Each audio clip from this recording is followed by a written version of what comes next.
शुभ सकाळ विद्यार्थी मित्र हो. महाराष्ट्राचा इतिहास कुणी ऐरेगाऱ्याने लिहिलेला नाही, तर तो घोड्यांच्या टापांनी, तलवारीच्या पात्यांनी आणि भाल्यांच्या टोकांनी लिहिलेला आहे. ज्या पद्धतीनं आपल्या महाराष्ट्राला भूगोल लाभलेला आहे, त्याच पद्धतीने इतिहासही लाभलेला आहे. शिवरायांचे 8वावे रूप, शिवरायांचा 8वावा प्रताप. छत्रपती शिवरायांचा जन्म 19 फेब्रुवारी 1630 ते 1680, फक्त 50 वर्षांचं आयुष्य लाभलं. परंतु या 50 वर्षांच्या कालखंडामध्ये त्यांनी असा इतिहास घडवला की तो संपूर्ण जगाला एक आदर्श होता. असा इतिहास आहे. इतिहास विसरणारी माणसं इतिहास घडवू शकत नाहीत. इतिहास विसरणारी माणसं इतिहास घडवू शकत नाहीत. इतिहास घडवणारी माणसं इतिहास विसरू शकत नाहीत. हा एक इतिहास आहे. आता छत्रपती शिवरायांनी जे स्वराज्य स्थापन केलं त्यानंतर काय झालं, हा प्रश्न तो विद्यार्थी मित्रांनो तुम्हाला पडला असेल. तर त्या कालखंडामध्ये जी घटना घडल्या तो आजच्या आपल्या पाठामध्ये आपण अभ्यासणार आहोत. मराठ्यांचा स्वातंत्र्य संग्राम. मराठ्यांचा स्वातंत्र्य संग्राम ज्यावेळी 3 एप्रिल 1680 या दिवशी छत्रपती शिवरायांचा रायगडावर मृत्यू झाला, त्यावेळी औरंगजेबाला वाटलं की आता मराठ्यांचं राज्य संपवणं सोपं आहे. आणि म्हणून 1682 मध्ये 5 लाख सेनासागर घेऊन हा औरंगजेब स्वराज्यावर चालून आला. आणि त्यावेळी मराठ्यांचे छत्रपती होते संभाजीराजे. फार मोठं संकट आलेलं होतं आणि अशा संकटामध्ये डगमगून न जाता छत्रपती संभाजीराजे यांनी या मुघलांविरुद्ध आपली आघाडी उभी केली. औरंगजेबाला वाटलं की आपली सुरुवात आहे ते यशानं झाली पाहिजे, यश मिळालं पाहिजे. आणि म्हणूनच त्याने आपल्या सरदाराला सांगितलं, शहाबुद्दीन खानला सांगितलं की पहिला किल्ला घ्यायचा आपल्याला, रामसेज किल्ला घेऊया. आणि या रामसेजवर पहिल्यांदा हल्ला चढवण्यात आला. हा जो रामसेज किल्ला आहे तो किती दिवसामध्ये तू घेशील असं औरंगजेबानं विचारलं. शहाबुद्दीन बोलला 2 दिवसामध्ये किल्ला घेऊन टाकेन. 2 दिवस झाले, 2 आठवडे झाले, 2 वर्ष झाली, 5 वर्ष झाली. या रामसेज किल्ल्याचा किल्लेदार होता रंभाजी पवार. अवघ्या 1000 मावळ्यांशी, सुमारे 30,000 फौजेशी या मावळ्यांनी लढा दिलेला आहे निकराने. छत्रपती शिवरायांनी सांगितलंच होतं की आपले 350 किल्ले आहेत.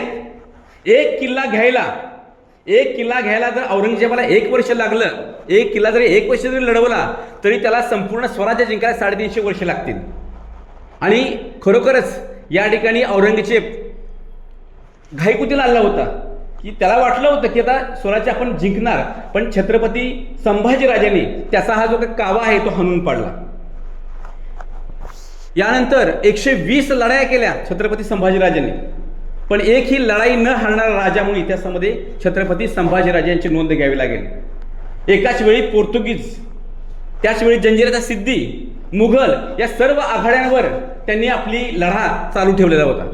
पण दुर्भाग्यानं गणोजी शिर्के त्यांच्याच मेहुण्याने फंदफितुरी केली आणि कोल्हापूरला या ठिकाणी जो मुकर्रब खान होता, या मुकर्रब खानाला छत्रपती संभाजीराजे संगमेश्वरी असल्याची बातमी दिली.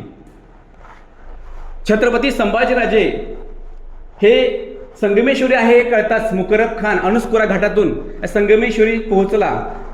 फक्त 500 मावळे त्या ठिकाणी होते. या 500 मावळ्यांनी प्रयत्नांची पराकाष्ठा केली. त्याच ठिकाणी आपल्या मराठ्यांचे सेनापती म्हालोजी घोरपडे वीरगतीला प्राप्त झाले आणि संभाजीराजे आणि त्यांचे मित्र कवी कलश यांना कैद करण्यात आलं.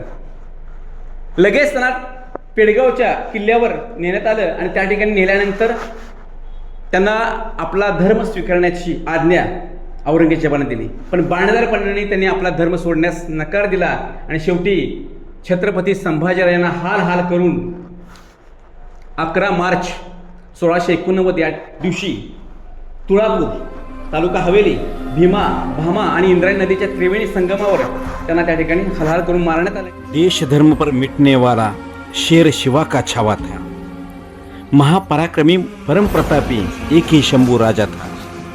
तेज पुंज तेजस्वी आके निकल गई पर झुका नहीं, दृष्टि गई राष्ट्रोन्नति का दिव्य स्वप्न तो मिटा नहीं.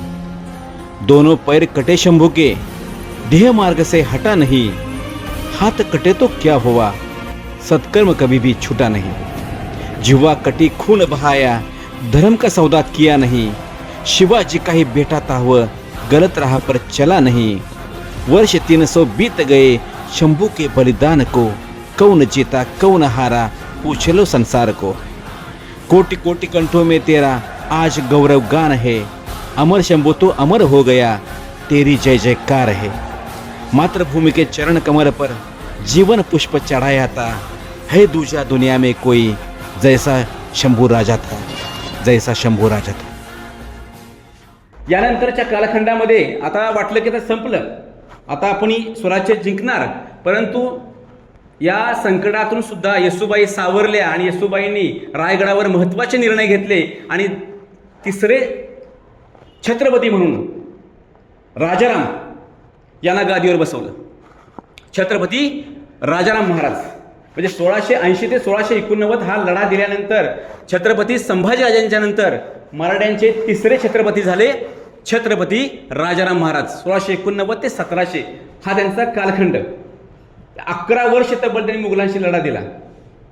येसूबाईंनी आपल्या मुलाला गादीवर बसवण्यापेक्षा आज स्वराज्याला छत्रपती राजाराम यांची गरज आहे ओळखलं आणि त्यांनी सांगितलं की तुम्ही रायगड सोडा आणि कर्नाटक प्रांतामध्ये जो जिंजीचा किल्ला आहे त्या जिंजी किल्ल्याचा आश्रय घ्या।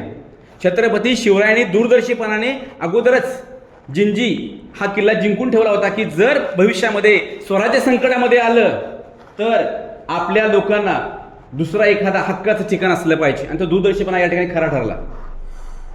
या ठिकाणी 1689 ते 1700 या कालखंडामध्ये या औरंगजेबाला सळो की पळो करून सोडलं। संताजी घोरपडे, धनाजी जाधव अशी सरदारांची एक फळी उभी केली। एवढंच नाही, या संताजी घोरपडे, धनाजी जाधव यांनी औरंगजेबाच्या शामियानाचा जो कळस आहे सोन्याचा तो पण कापून आणलेला होता। मुघल सरदार जे आहेत ते घाबरायचे, इथपर्यंत दहशत मराठ्यांची निर्माण झालेली होती। 2 मार्च 1700 या दिवशी राजाराम महाराज यांचा सिंहगडावर मृत्यू झाला।